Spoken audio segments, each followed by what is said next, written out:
ഒരു കാലത്ത് അവസരങ്ങളുടെ പറുദീസയായി ലോകം കണ്ടിരുന്ന അമേരിക്ക ഇപ്പോൾ സ്വന്തം സാധ്യതകൾ കടിഞ്ഞാണിടുന്നതായി റിപ്പോർട്ടുകൾ സൂചിപ്പിക്കുന്നു. അമേരിക്കൻ ക്യാമ്പസുകളെ സജീവമാക്കിയിരുന്ന അന്താരാഷ്ട്ര വിദ്യാർത്ഥികളുടെ എണ്ണത്തിലുണ്ടായ കുറവ് രാജ്യത്തിന്റെ വിദ്യാഭ്യാസ മേഖലയ്ക്ക് മാത്രമല്ല സാമ്പത്തിക രംഗത്തും വലിയ തിരിച്ചടിയാകാൻ സാധ്യതയുണ്ടെന്ന് പുതിയ പഠനങ്ങൾ വ്യക്തമാക്കുന്നത്. ജനന നിരക്കിലെ ഇടിവും കുടിയേറ്റ നയങ്ങളിലെ നയതന്ത്രങ്ങളും കാരണം തദ്ദേശീയരും വിദേശികളുമായ വിദ്യാർത്ഥികളുടെ എണ്ണം ഗണ്യമായി കുറയുന്നത് അമേരിക്കയിലെ സർവകലാശാലകളുടെ ഭാവിയെ ഇരുണ്ടതാക്കുന്നുവെന്നാണ് വിദഗ്ധർ ചൂണ്ടിക്കാണിക്കുന്നത്. വിദ്യാർത്ഥികളുടെ കുറവ് താരതമ്യേന ചെറിയ കോളേജുകളെ അടച്ചുപൂട്ടലിന്റെ വക്കിലെത്തിച്ചേക്കാം. ഇത് കേവലം വിദ്യാഭ്യാസ സ്ഥാപനങ്ങളുടെ മാത്രം പ്രശ്നമല്ല. ഒരു സർവകലാശാല അടച്ചുപൂട്ടുമ്പോൾ അത് ആ ക്യാമ്പസിനെ ആശ്രയിച്ച് ജീവിക്കുന്ന ഒരു സമൂഹം മുഴുവൻ സാമ്പത്തിക പ്രതിസന്ധികളിലേക്ക് വീഴുന്നതിന് കാരണമാകും. ക്യാമ്പസുകൾക്ക് സമീപം വീടുകൾ വാടകയ്ക്ക് നൽകിയിരിക്കുന്നവർ, കഫേകളും മറ്റ് ചെറുകിട കച്ചവട സ്ഥാപനങ്ങളും നടത്തിയിരുന്നവർ, മെഡിക്കൽ സ്കൂളുകളിൽ നിന്നുള്ള ഇന്റേണുകളെ ആശ്രയിച്ചിരുന്ന പ്രാദേശിക ആശുപത്രികൾ, അങ്ങനെ അന്താരാഷ്ട്ര വിദ്യാർത്ഥികളുടെ സാന്നിധ്യം കുറയുമ്പോൾ അമേരിക്കയ്ക്ക് നഷ്ടങ്ങളുടെ കണക്ക് ഏറെ വലുതാണ്. നിലവിൽ പല ക്യാമ്പസ് പരിസരങ്ങളിലെ അപ്പാർട്ട്മെന്റുകളും ശൂന്യമാണ്. ഇത് കൂടുതൽ ഇടങ്ങളിലേക്ക് വ്യാപിക്കുന്നത് സമീപ ഭാവിയിൽ തന്നെ കാണാൻ സാധിക്കുമെന്നും റിപ്പോർട്ടുകൾ പറയുന്നു. അന്താരാഷ്ട്ര വിദ്യാർത്ഥികളുടെ കുറവ് രണ്ട് പ്രധാന കാരണങ്ങളാണുള്ളത്.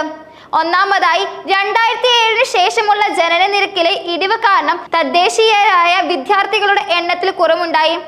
ഇത് അടുത്ത 1.5 ദശകത്തിനുള്ളിൽ കൂടുതൽ വർദ്ധിക്കുമെന്നും അമേരിക്കയിലെ ബിരുദ വിദ്യാർത്ഥികളുടെ എണ്ണം ഏകദേശം 5 ദശലക്ഷമായി ചുരുങ്ങുമെന്നും national foundation for American policy report വ്യക്തമാക്കുന്നു.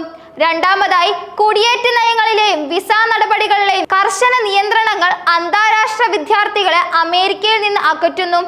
ട്രംപ് ഭരണകൂടത്തിന്റെ കാലത്ത് കൊണ്ടുവന്ന കർശന നിലപാടുകൾ ഇന്നും തുടരുന്നുണ്ട്.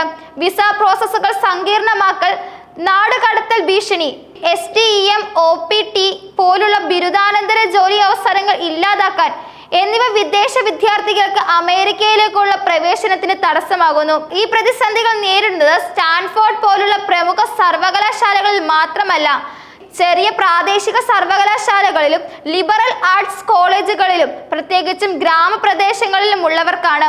അവർ തകർച്ചയുടെ വക്കിലാണ്. 2023 സ്വകാര്യ ഇതര കോളേജുകൾ 1980 ശേഷമുള്ള ഏറ്റവും വലിയ ട്യൂഷൻ വരുമാന ഇടിവ് നേരിട്ടതായി കണക്കുകൾ പറയുന്നുണ്ട്. ഇത് കോളേജുകളിലെ അധ്യാപകരടക്കമുള്ളവരുടെ ജോലിയെയും ബാധിച്ചു. തൊഴിൽ വെട്ടിച്ചെടുക്കലുകൾക്ക് നിരവധി പേർ ഇരകളായി. വെസ്റ്റ് വിർജീനിയ യൂണിവേഴ്സിറ്റി പോലുള്ള സ്ഥാപനങ്ങൾ ഇതിന് ഉദാഹരണമാണ്.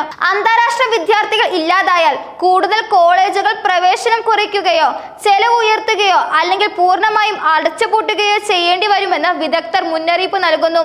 ഒരു സർവകലാശാല അടിച്ചുപൂട്ടിയാൽ അത് കേവലം വിദ്യാഭ്യാസ നഷ്ടം മാത്രമല്ല, ഒരു സുവർണ സാമ്പത്തിക തകർച്ചയാണ്.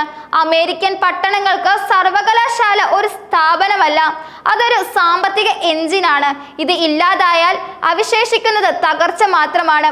ഈ സാഹചര്യത്തിൽ കുടിയേറ്റത്തിലും അന്താരാഷ്ട്ര വിദ്യാർത്ഥികളുടെ പ്രവേശനത്തിനുമുള്ള നയ തീരുമാനങ്ങൾ പുനഃപരിശോധിക്കേണ്ടത് അത്യാവശ്യമാണെന്ന് നയരൂപകർത്താക്കൾ അഭിപ്രായപ്പെടുന്നു. പ്രതിഭകളെ ആകർഷിക്കാനുള്ള ലോകത്തിന്റെ കാന്തമായി US തുടരാൻ ആഗ്രഹിക്കുന്നുണ്ടെങ്കിൽ അന്താരാഷ്ട്ര വിദ്യാർത്ഥികളെ ഒഴിവാക്കുന്നത് ഒരു പ്രതിരോധ തന്ത്രമല്ല, അതൊരു സാമ്പത്തിക കീഴടങ്ങലാണെന്ന് മനസ്സിലാക്കേണ്ടതുണ്ടെന്നും വിദ്യാഭ്യാസ മേഖലയിലുള്ളവർ തന്നെ പറയുന്നുണ്ട്.